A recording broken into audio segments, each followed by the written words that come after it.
आज हम गोपाल भांड की एक नई कहानी लेकर फिर से आए हैं जिसका नाम है गोदान का सांड। एक बार बंगाल के नवाब मिर्जा जाफर किसी कारणवश कुछ समय के लिए कृष्णानगर की राज्य सीमा के निकट शिविर लगाकर ठहरे हुए थे।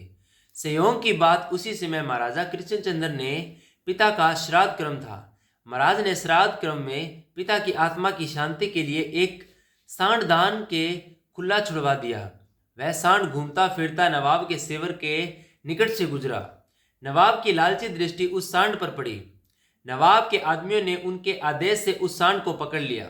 नवाब ने उसे अच्छी तरह से जांच परख कर देखा और अपने बावर्ची को बुलाकर कहा, देखो यह बेल बहुत अच्छा है, कल इसका गोश्त पकाओ, बहुत स्वादिष्ट बनेगा।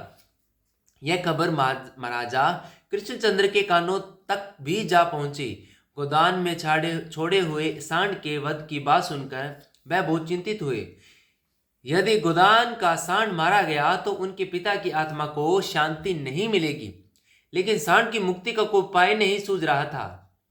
शक्ति में वह मिर्जापुर का मुकाबला भी नहीं कर सकते थे। यदि नवाब के पास निवेदन करते कि वह सांड उनके पिता के नाम पर छोड़ा गया है तो भी उसकी रिहाई संभव न थी, क्योंकि नवाब की लोलुप दृष्टि उस पर पड़ चुकी थी। वह उदास मूर्ख सिंहासन पर बैठे हुए थे। अब उनके दरबारी मौन साधे हुए थे। राजसभा में एकदम सन्नाटा छाया हुआ था। उसी समय गोपाल भांड ने राजसभा में प्रवेश किया। वहां की दशा देखकर उन्होंने महाराजा से पूछा, क्या बात है हुजूर, आज दरबार में यह सन्नाटा कैसा? महाराज ने पूरी बात गोपाल भांड को बता दी। सुनकर वह बोले, बस इतनी छोटी सी बात पर इतनी चिंता? मैं अभी जाकर नवाब के शिविर में जाकर सांड को छुड़ा कर लाता हूं और अपने साथ लेकर आता हूं। गोपाल की बात सुनी कर मंत्री बोला, गोपाल, काम इतना आसान नहीं है जितना तुम समझ रहे हो। मीर जाफर एक धूर्त और दुष्ट इंसान है। सांड पर जब उसकी लालची नजर पड़ चुकी है तो वह उसे कभी नहीं छोड़ेगा। मंत्री जी, गोपाल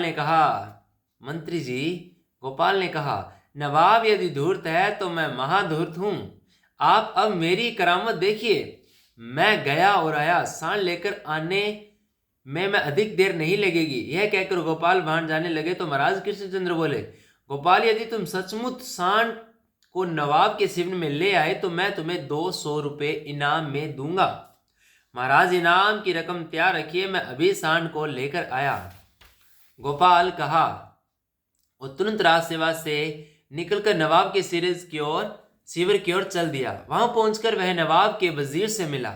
वजीर ने नवाब से गोपाल भांड का परिचय कराते हुए कहा, यह महाराज कृष्णचंद्र की सभा के प्रसिद्ध गोपाल भांड है।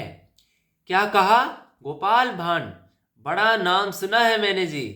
मीर जाफर चौंक कर बोला, जी हुजूर, यही है गोपाल भांड, अपनी बढ़ेती के लिए चारों ओर विख्यात है। वजीर ने जवाब दिया। गोपाल भांड ने नवाब को सलाम करते हुए कहा, खुदावंद सुना, आपका शिविर यहाँ लगा है तो दर्शन के लिए चला आया। आपकी मैंने बहुत शोहरत सुनी है। नवाब सिराजुद्दौला का नाम छोड़कर आपने बहुत अच्छा किया। सिराजुद्दौला बड़ा अत्याचारी था, उसे तो प्रजा भी पसंद नहीं करती थी। गोपाल की चिकनी चुपनी बातें सुनकर मिर्जापुर का मन बाग बाग उठा। उस समय सांड नवाब के शिविर के बाहर ही बंधा था। गोपाल भांड उसकी ओर संकेत करते हुए बोले, और हुजूर, यह सांड यहाँ कैसे आ गया? तुम इसे पहचानते हो? मीर जाफर ने पूछा। गोपाल बोले, जी हुजूर, बहुत अच्छी तरह से पहचानता हूँ, तभी तो पूछा है। बहुत अच्छा बेल है, मीर जाफर ने कहा। इसका गोश्त भी अच्छा जायकेदार होगा। जरूर होगा, अच्छा होगा हुजूर, इसमें क्या शक। लेकिन क्या गोपाल जी? नवाब ने पूछा।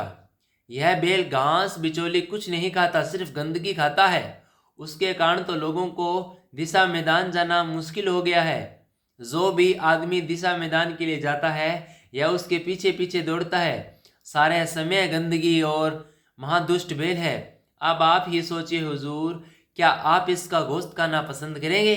गोपाल की बातें सुनकर नवाब का मन घृणा से भर आया और उसने हाथ के इशारे से एक आदमी को अपने पास बुलाकर कहा, इस बैल को यहाँ से अभी भगा दो। तौबा तौबा, गंदगी खाने वाले जानवर को कभी नहीं खाना चाहिए। नवाब का आदेश पाते ही आदमी ने सांड को खोलकर वहां से भगा दिया। इसके बाद नवाब ने गोपाल को 100 रुपये देते हुए कहा, गोपाल जी, आपने मेरा बहुत उपकार किया, नहीं तो मैं गंदगी खाने वाले इस बैल का गोश्त खाने वाला था। बैलों की कुछ कमी तो नहीं, दूसरा मंगवा लेंगे, लेकिन आपके इस उपकार के लिए यह 100 रुपये आप रखिए। वह नवाब को सलाम कर मूंछों पर ताव देते हुए महाराज की सभा में आए और बोले, हुजूर, किला फतेह हुआ। नवाब ने सांड को छोड़ दिया। यह खबर महाराजा को पहले ही मिल गई।